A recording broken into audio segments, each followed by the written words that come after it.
हवसी जमींदार। सोनाझुरी गांव के जमींदार का छोटे बेटे अमित चौधरी की शादी परसों ही हुई थी। आज उसकी सुहागरात थी, पर सुहागरात की रस्में किसी आलीशान महल जैसे जमींदार की हवेली में नहीं, बल्कि बगल में बने 2 मंजिला बगीचे वाले घर में रखी गई थी। इस बात पर जमींदार की पत्नी प्रभात रानी को सख्त ऐतराज था, पर परिवार में किसी ने उनकी बात पर ध्यान नहीं दिया। इस घर में आमतौर पर मर्दों का राज चलता था, यहाँ औरतों की बातों को कोई खास तवज्जो नहीं दिया जाता था। उन्हें सिर्फ घर की खूबसूरती बढ़ाने और मर्दों की सेवा करने मात्र की आजादी थी।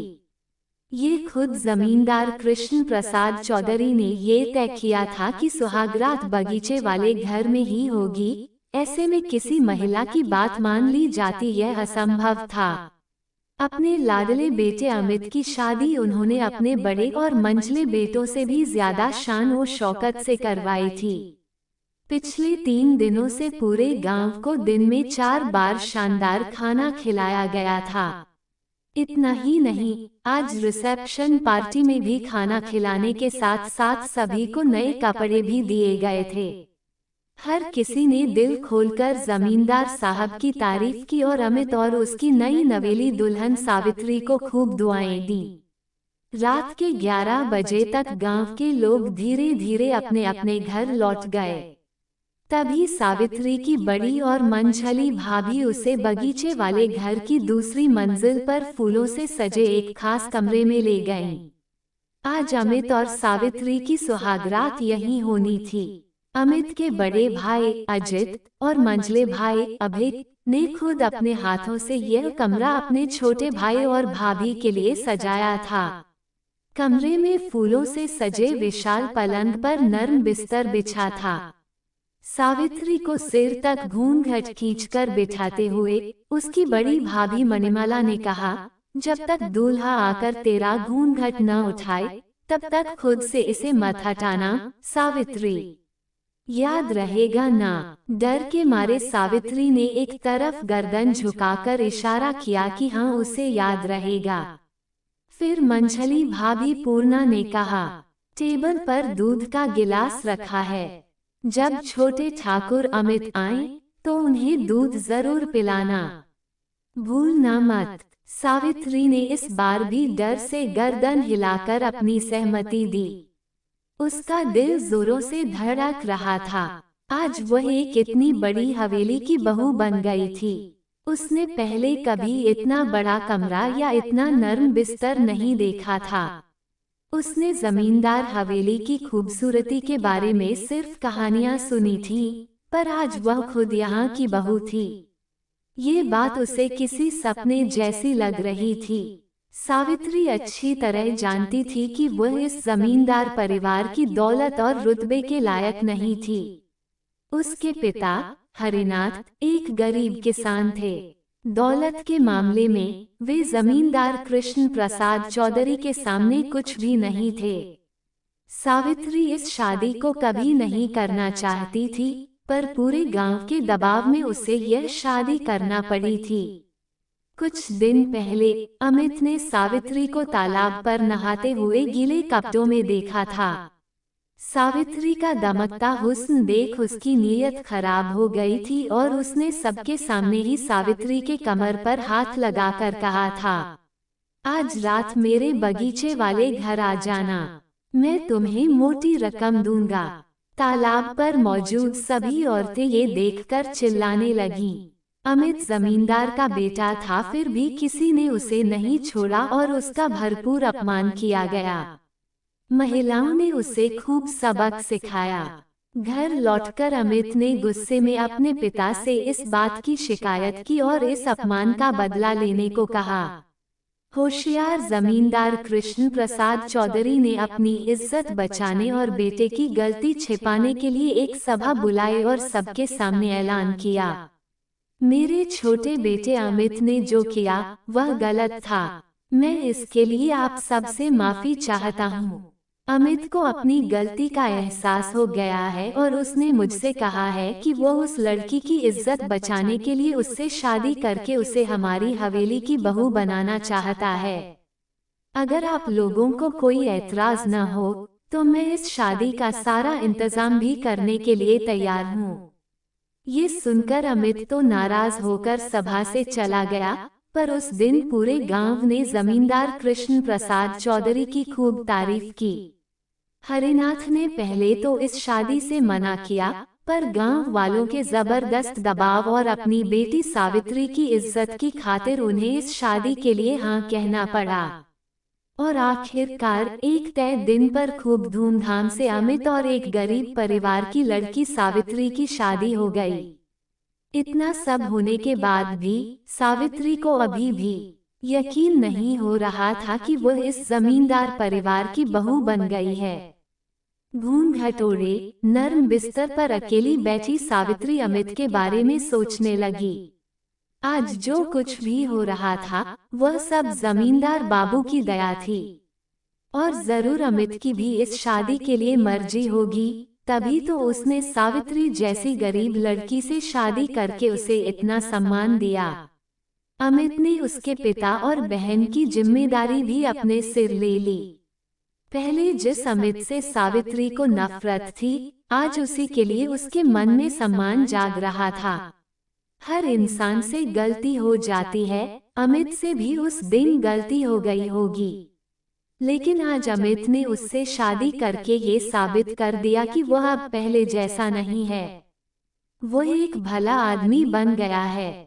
अमित के बारे में सोचते सोचते दरवाजा खुलने की आवाज सुनकर सावित्री सिहर गई। बड़े घूंघट के नीचे से उसे कुछ दिख नहीं रहा था। उसके दिल में एक अजीब सा डर और खुशी दोनों एक साथ महसूस हो रहा था। ये सोचकर कि आज उसका पति उसे प्यार से अपने बाहों में भरेगा, उसकी धड़कनें और तेज हो गईं। उसने अपने हाथों से अपनी लाल बनारसी साड़ी कसकर पकड़ ली।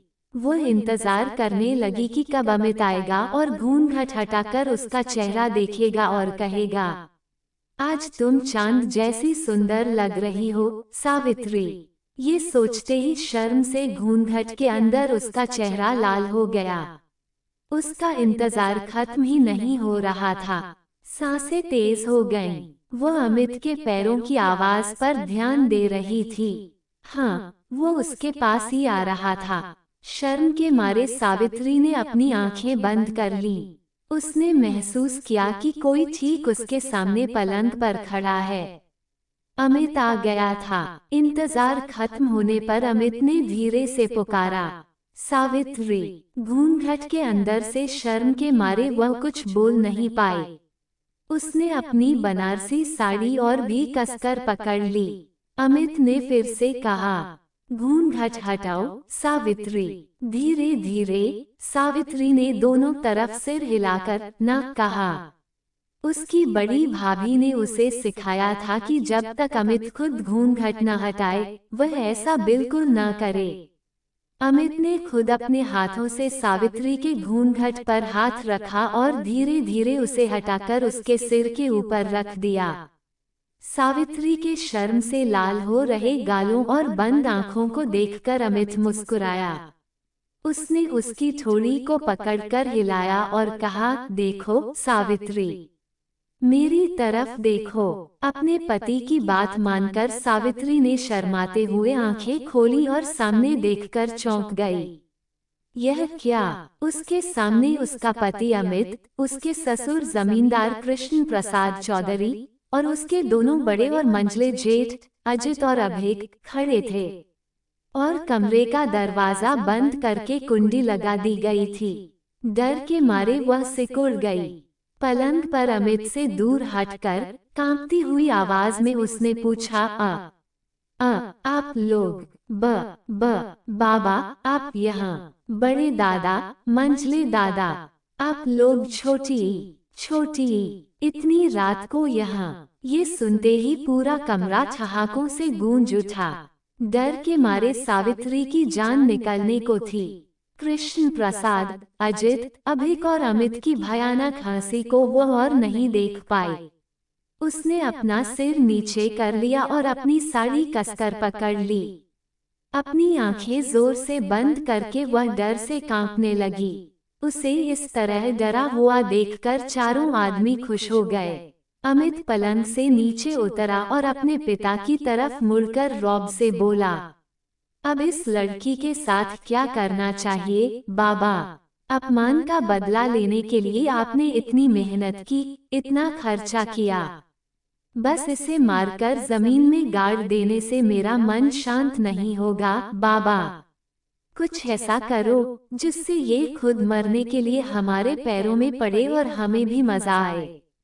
ये सुनते ही सावित्री की आंखें बड़ी हो गईं। उसे यकीन नहीं हो रहा था कि वह अपने कानों से क्या सुन रही थी। वो कहाँ आ गई थी? जिन लोगों को सोनाझुरी गांव का हर इंसान भगवान मानता है, जिनके न्याय की सब तारीफ करते हैं, आज उनका ये कैसा रूप था? अमित उसके बारे में यह क्या कह रहा था? वे लोग सावित्री को मारकर जमीन में गाड़ देना चाहते थे, और सिर्फ मारना ही नहीं, कुछ और भी करना चाहते थे। लेकिन क्या? डर के मारे सावित्री का गला सूख गया था। वहां से भागकर खुद को बचाने का ख्याल भूलकर वह हैरान होकर सामने खड़े जमींदार कृष्ण प्रसाद चौधरी, अजित, अभिक और अमित को देखती रही, जो आपस में बातें कर रहे थे।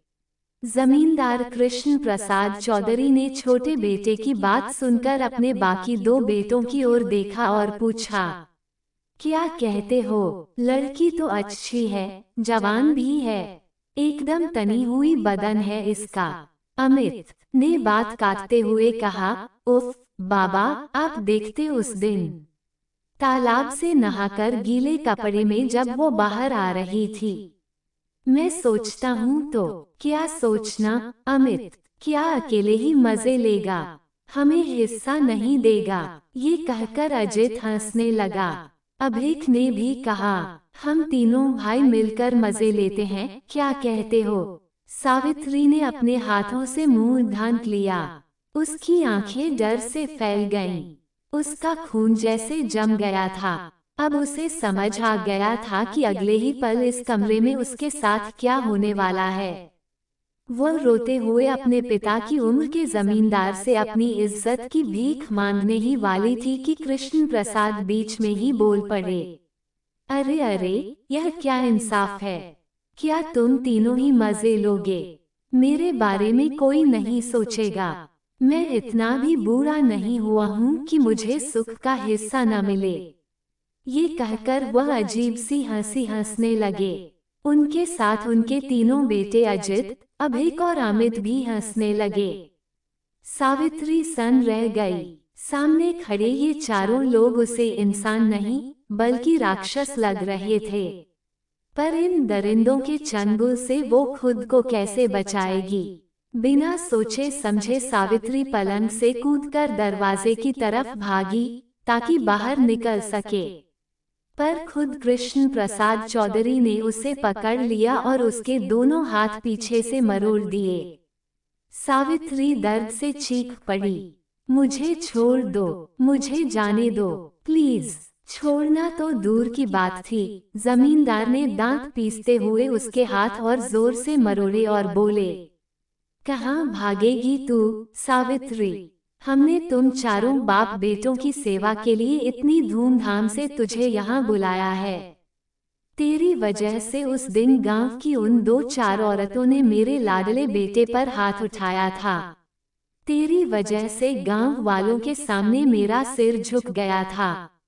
तेरी वजह से मेरे बेटे को तकलीफ हुई। तेरी वजह से मुझे इन भिखारियों के सामने हाथ जोड़कर कहना पड़ा कि मेरा बेटा तुमसे शादी करना चाहता है। मेरा बेटा तुझसे शादी करेगा, इस जमींदार कृष्ण प्रसाद चौधरी का बेटा। तेरी हैसियत तो हमारी रखेल बनने की भी नहीं है, इसलिए हमने तुझे अपनी हवेली की नाचने वाली बनाकर रखने का फैसला किया है। अब बता, कहाँ भागेगी? सावित्री जोर से चिल्लाई, बचाओ, बचाओ, कोई है, मुझे बचाओ। चारों जोर जोर से हंसने लगे। अजित बोला, कोई नहीं बचाएगा तुझे सावित्री, सिर्फ हम ही तुझे जिंदगी दे सकते हैं। हमारे जिस्म को सुख दे और खुश कर, हम तुझे यहीं नाचने वाली बनाकर रखेंगे। भले ही पूरा गांव तुझे हमारी बहू माने, पर तेरा काम हर रात नाच गाकर और अपने जिस्म से हम चारों को खुश करना होगा।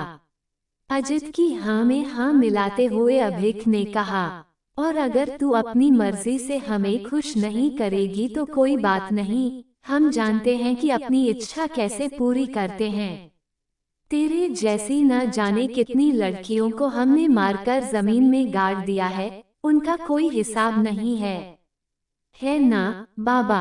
एक बार फिर पूरे कमरे में वही भयानक हंसी गूंज उठी। सावित्री ने नफरत से अमित की तरफ देखा और चिल्लाई, मुझे नहीं पता था कि तुम इतने कमीने हो। सोनाझुरी गांव के महादेव मंदिर में महादेव को गवाह बनाकर तुमने मेरी मांग में सिंदूर भरा है, क्या तुम ये भूल गए? अगर तुम नामर्द नहीं हो तो मुझे अपने इन जालिम बाप और भाइयों से बचाकर अपनी मर्दानगी साबित करो। क्या कहा तूने? ये सुनकर अमित गुस्से से दहाड़ता हुआ आया और सावित्री का गला अपने दोनों हाथों से पकड़कर उसे दीवार से सटा दिया। गले पर दबाव से सावित्री की जीभ बाहर आने लगी। उसकी आंखों से आंसू लगातार बह रहे थे। अमित ने अपनी पूरी ताकत लगाकर उसका गला दबाते हुए चिल्ला कर कहा, मुझे मर्दानगी साबित करने को कह रही है साली? आज तू समझेगी कि मर्द किसे कहते हैं। इस कमरे के चार शेर मर्दों के सामने जब तू एक कमजोर हिरनी की तरह तड़पते हुए मरने की भीख मांगेगी, तब भी हम तुझे मरने नहीं देंगे, समझा? ये कहते हुए उसने सावित्री का सिर जोर से दीवार पर दे मारा। तेज चोट लगने से सावित्री की आंखें बंद हो गईं और वह गिरने लगी। तभी जमींदार कृष्ण प्रसाद ने उसे पकड़ लिया। अपने छोटे बेटे को शांत करते हुए कहा, अरे तू तो गुस्से में इसे मार ही डालेगा। अगर यह मर गई तो हम इसका मजा कैसे लेंगे? तुम्हें तो पता है मुझे मरा हुआ जिस्म पसंद नहीं।